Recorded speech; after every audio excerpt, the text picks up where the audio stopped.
No que o senhor, ou alguém que expôs, como o senhor disse, expôs um telão, ou esses considerandos, havia previsão de prisão de autoridades? Só tinha considerandos lá, então não se fala em o que tem na cabeça e lá no fundo, tinha apenas considerandos. Então, o senhor nunca teve contato com uma minuta, um documento ou um esboço que previa a prisão de autoridades e intervenção na Justiça Eleitoral? Falar contra autoridades, isso aí... Não, prisão contra autoridades. Falar com autoridades, sugerir prisão, isso aí, na nossa reunião não está previsto isso. Não houve isso? Não está previsto isso. Nem a intervenção da Justiça Eleitoral com a criação de uma comissão eleitoral? O que estava previsto, repito a Vossa Excelência, eu gostaria de ter acesso ao documento para discuti-lo. Se eu não estou tendo acesso, eu não tenho como discuti-lo. Porque as conversas eram bastante informais. Não era algo proposto aqui, vamos decidir, nada disso aconteceu. Era conversa informal, ver se existia alguma hipótese de um dispositivo constitucional para nós atingirmos aqui um objetivo que não tínhamos atingido no TSE. Isso foi descartado logo na primeira e segunda reunião. O senhor teve conhecimento da reunião ocorrida no dia 14/12, convocada pelo então ministro da Defesa, general Paulo Sérgio, em que ele convocou os 3 comandantes das forças e apresentou também um documento? O senhor teve conhecimento disso? Olha, o Superior de Defesa tinha liberdade para conduzir o seu ministério. Qualquer reunião que ele, porventura, fosse fazer, não tinha que dar conhecimento a mim, a não ser que tivesse uma repercussão outra, né? Eu desconheço que ele tenha dado informações para mim dessa reunião do dia 14. Então, o senhor não ficou sabendo dessa reunião, nem do que foi tratado nessa reunião? Senhor ministro, que dá a entender que tudo que aconteceu em novembro e dezembro, envolvendo Forças Armadas, era questão eleitoral. A vida continuava no Brasil. Eu assinei mais de 10 decretos, vários projetos de lei. Tivemos problemas com os caminhoneiros. Uma das vezes eu conversei, não sei qual foi, chefe militar, foi ministro da Defesa, porque eu fiz um vídeo pedindo a desmobilização dos caminhoneiros. Se não me engano, foi dia 1º ou 2 de novembro. Se eu quisesse tumultuar o Brasil, é só virar as costas. Tínhamos quase 1000 pontos de paralisação pelo Brasil. E eu não me omiti. Eu fiz o vídeo, gostaria de passá-lo aqui, não é possível, para exatamente desmobilizar essa questão, e tivemos sucesso. Faltou alguns que não saíram, daí foi conversado, não sei com qual chefe militar, a forma de abordá-los. Porque às vezes o militar quer chegar de uma certa forma e minha opinião é diferente. Então conversamos sobre essa possibilidade, mas graças a Deus, esse movimento dos caminhoneiros, que abalou muito o governo Temer lá atrás, até na questão econômica, e eu falei nesse meu vídeo, né? A gente não pode parar o Brasil, porque as consequências nefastas da economia serão horríveis para todos nós brasileiros. E o nosso método de agir nunca foi o que o outro lado sempre fazia. Nós aqui nunca invadimos patrimônio público, os 4 anos do meu governo, nós não prejudicamos o direito de ir e vir, as nossas manifestações na Paulista, em Copacabana, em outros locais, não teve uma lata de lixo virada, o senhor vai na delegacia, não tem o boletim de ocorrência de um só telefone furtado ou roubado, ou seja, nós somos diferentes. Então, essa dos caminhoneiros, apesar de eles estarem ali manifestando uma insatisfação, não seria dessa forma que nós aí buscaríamos atingir o nosso objetivo. Eu sempre defendi qualquer manifestação pacífica, seguindo a norma, a regulamentação, as leis, avisando as autoridades, e daí as nossas manifestações, até uma vez o ministro Fux estava no Supremo, estava preocupado com o 7 de setembro, eu falei, fica tranquilo, nosso pessoal não tem esse problema. Mas mesmo assim, ministro, tinha um batalhão lá embaixo, lá na garagem,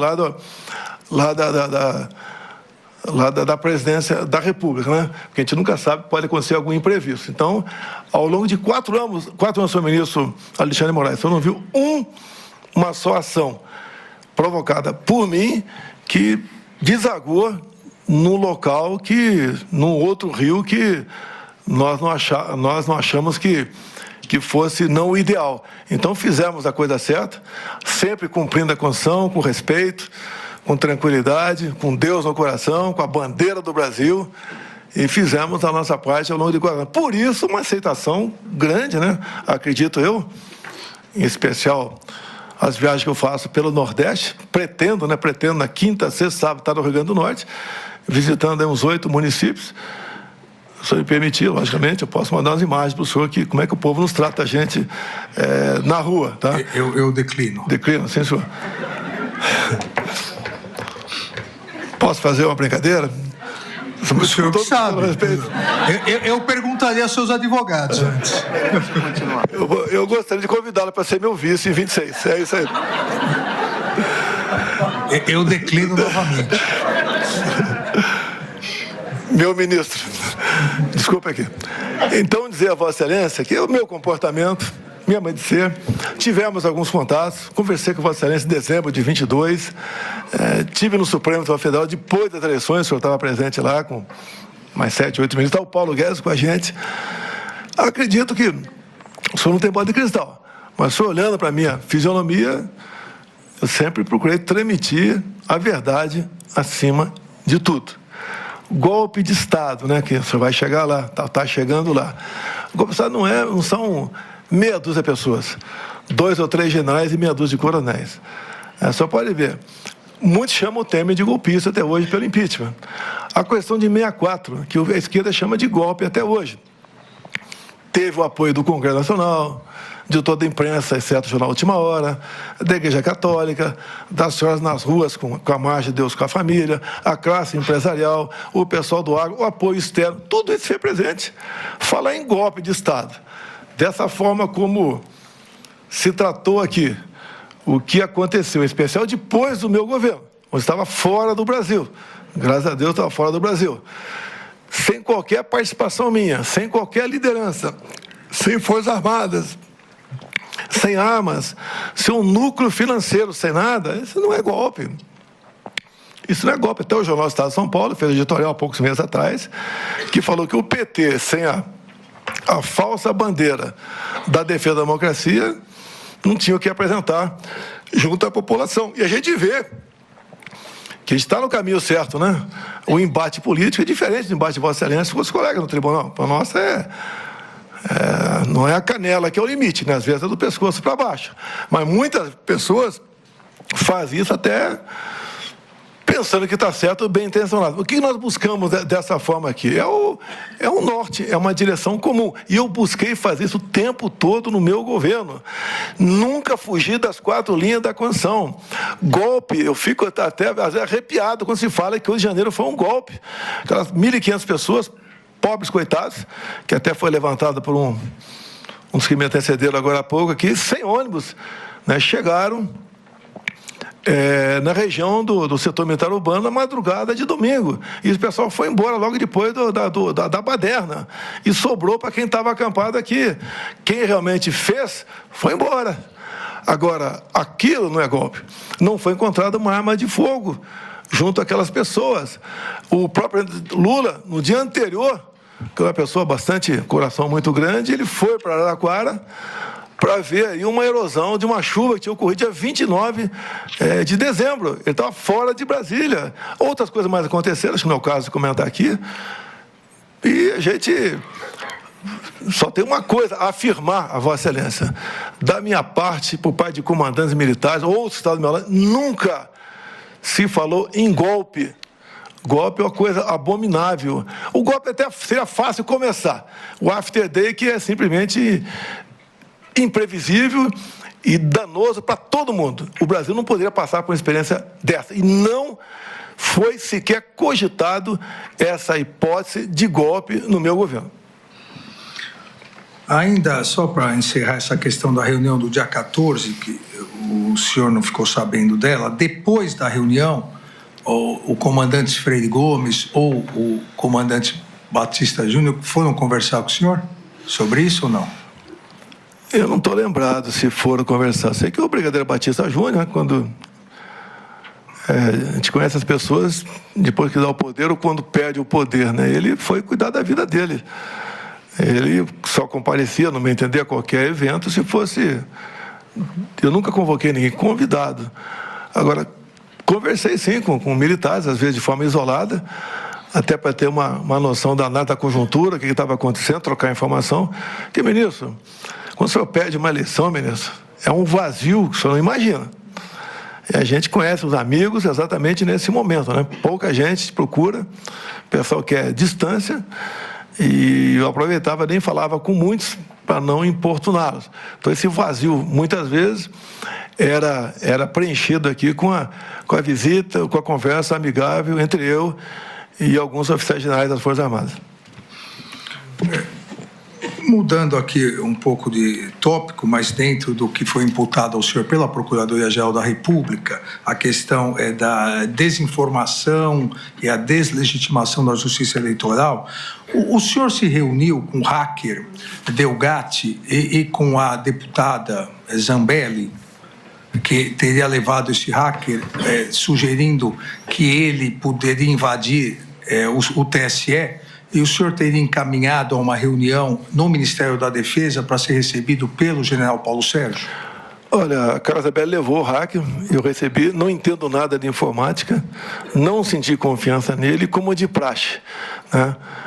De acordo com o Ministério, eu encaminhei o hacker a ir para a Comissão de Transparência Eleitoral e nunca mais tive contato com ele. O senhor teve algum retorno do general Paulo Sérgio sobre eventual reunião? Nem sei se foi recebido na defesa ou não. Algum retorno da deputada Zambelli? Não. Falando ainda em reuniões interessantes, o senador Marcos Duval e o ex-deputado Daniel Silveira, eles procuraram o senhor para uma reunião para consultar o senhor.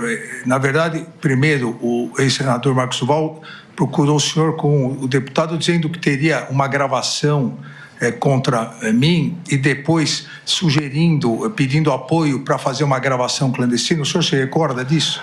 Eu recebi o senador, é um senador da República, até aquela data é um senador normal, e também o Daniel Silveira, tá? Ouvi e despachei, e de repente eu recebi um zap que enviou para mim, e deve ter encaminhado a Vossa Excelência também, pelo que eu fiquei sabendo ali. Eu respondi para ele embaixo, né? Coisa de maluco. E não toquei mais no assunto, e nunca mais recebi ou conversei.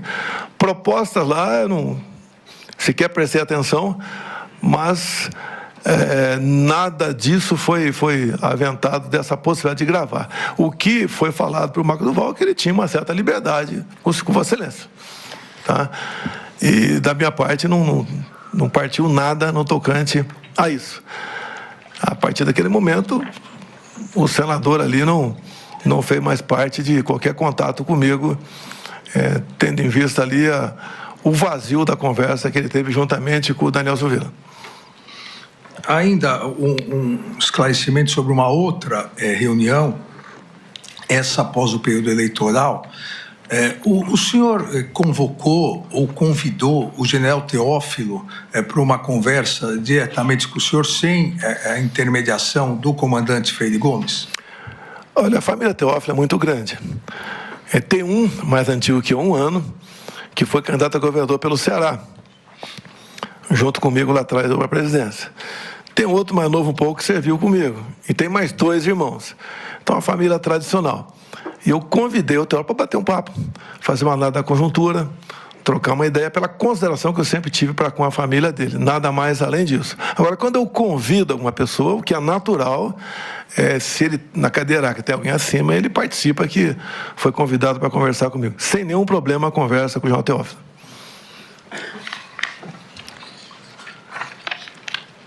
Uma outra questão que podemos esclarecer, foi apreendido pela Polícia Federal o que a Procuradoria, a Polícia Federal e a Procuradoria chamam de agenda, o que o advogado do general Heleno chamou não de agenda, mas o próprio general Heleno chamou de agenda, da Caixa Econômica Federal, onde havia diversas anotações relacionadas segundo a Procuradoria-Geral da República, a uma possível quebra da normalidade. O senhor teve acesso a essa agenda? O senhor conhece? Conversou alguma vez com o general Heleno sobre isso? O general Heleno é um dos homens mais respeitados nas Forças Armadas e fora dela.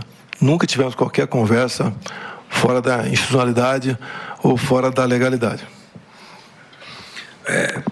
Continuando aqui em relação ao general Heleno, o brigadeiro Batista Júnior, no seu depoimento como testemunha, disse, e hoje o general Heleno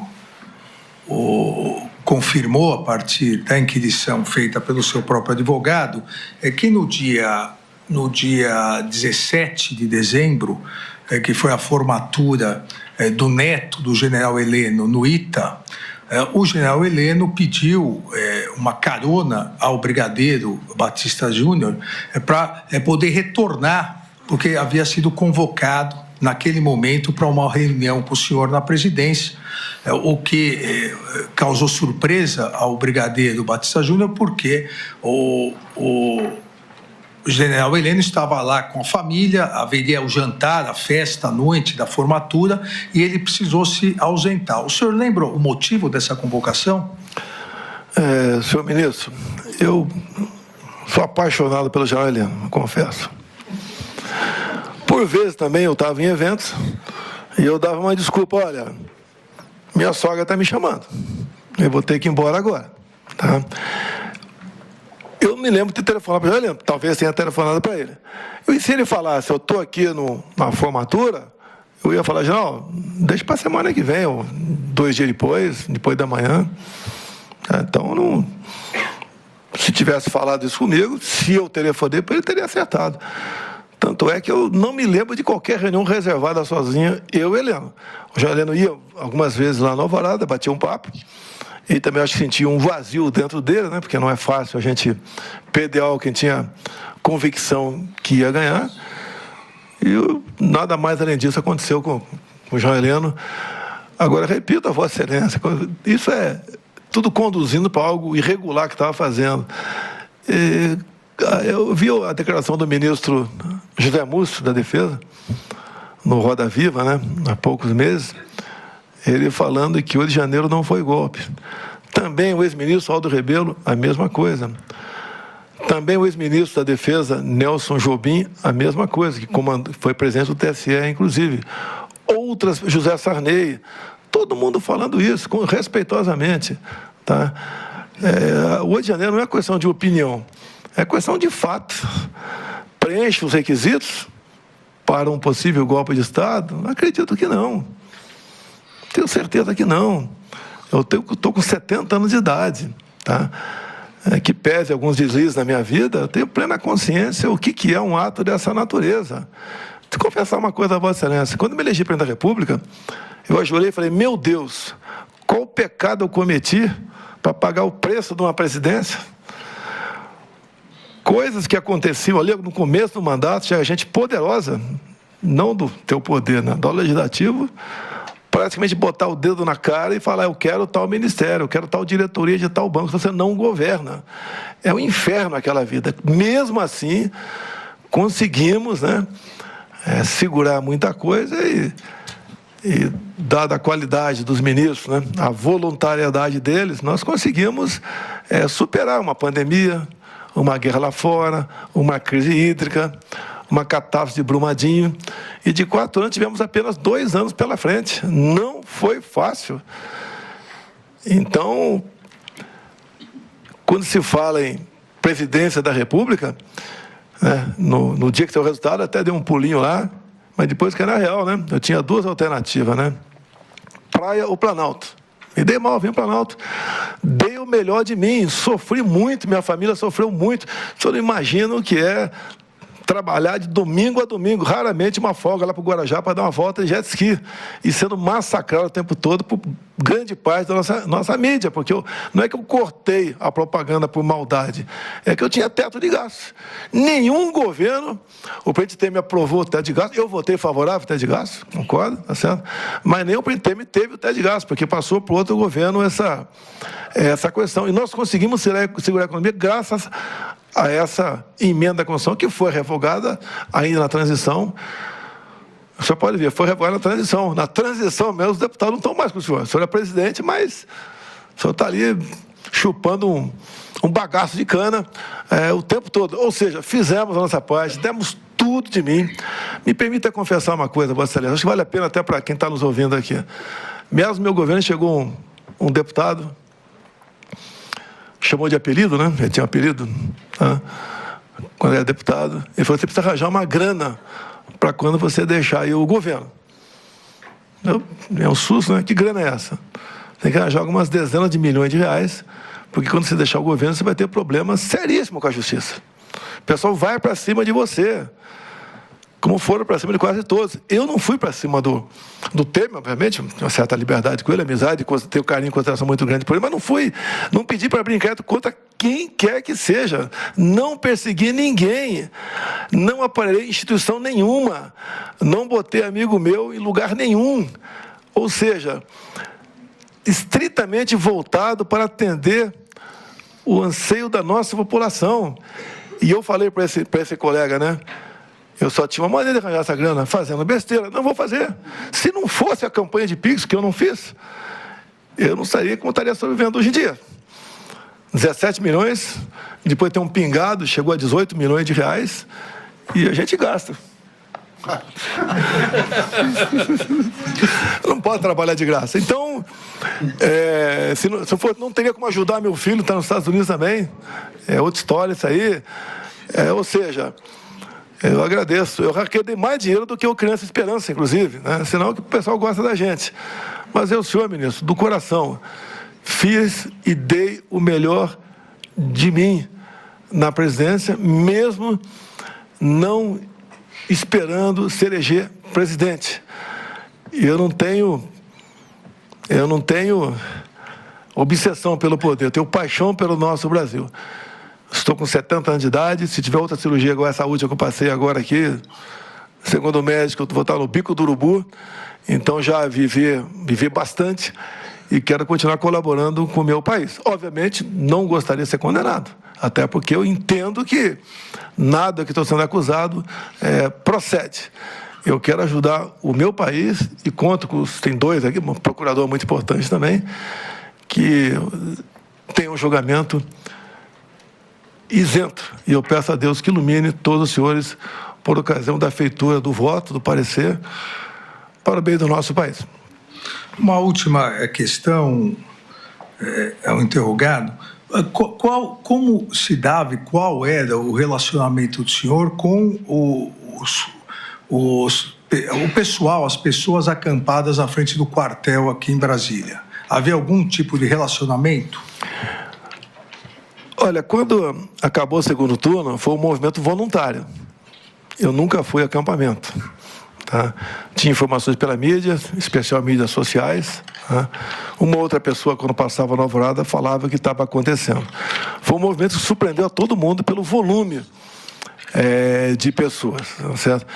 E aí, a minha opinião particular, era melhor o pessoal ficar lá do que vir aqui para a região da esplanada. Agora, uma coisa que me causa surpresa é que o presidente que assumiu, ele poderia, dia 2, dia 3, ter tomado providência para desmobilizar o acampamento. Se bem que informações de outros testemunhas, de outros processos, inclusive acompanho parte a CPI da Câmara Distrital, quarta e quinta-feira não existia quase ninguém mais no acampamento, 200, 300 pessoas no máximo, e a tendência era acabar. E, curiosamente, na quinta para sexta começou aí uma convocação nas mídias sociais para vir a Brasília.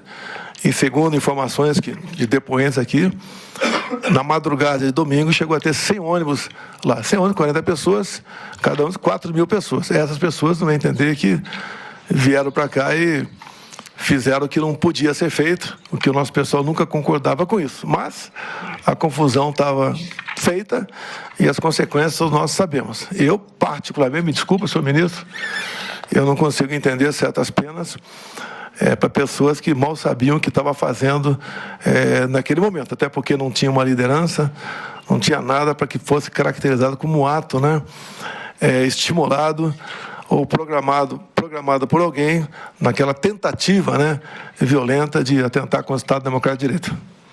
O senhor teve algum contato com o caminhoneiro Lucas Durlo? Não lembro desse nome. Pode até aparecer uma fotografia minha dele por aí, mas não tenho a menor ideia quem seja essa pessoa. O senhor se recorda se o general Mário Fernandes pediu ao senhor para uma intervenção a favor desse caminhoneiro que era proprietário de caminhões e estava nos acampamentos? Olha, meu contato com o Mário Fernandes muito pouco. Ele estava subordinado ao ministro Ramos, né? E foi algumas vezes lá no Alvorada. Não quer dizer que vai na Alvorada, conversa comigo. Ali passou. Se eu tivesse cumprido o expediente sem ele vipela na presidência, nada disso teria acontecido, porque o registro dessas pessoas todas seriam normais, né? E lá passou a ser anormal. Nada de grande relacionamento meu com o Mário Fernandes, também não lembro de ter pedido nada para interferir. Em que época foi essa, ministro? Foi em dezembro. Eu era presidente? 8 de dezembro. Foi em dezembro de 22? Exato. Não, negativo. Ele foi preso, alguma coisa aconteceu com ele? Não, ele pediu a intervenção achando que pudesse vir a ser preso. Não. Então, eu agradeço ao interrogado e passo a palavra ao ministro Luiz Fux.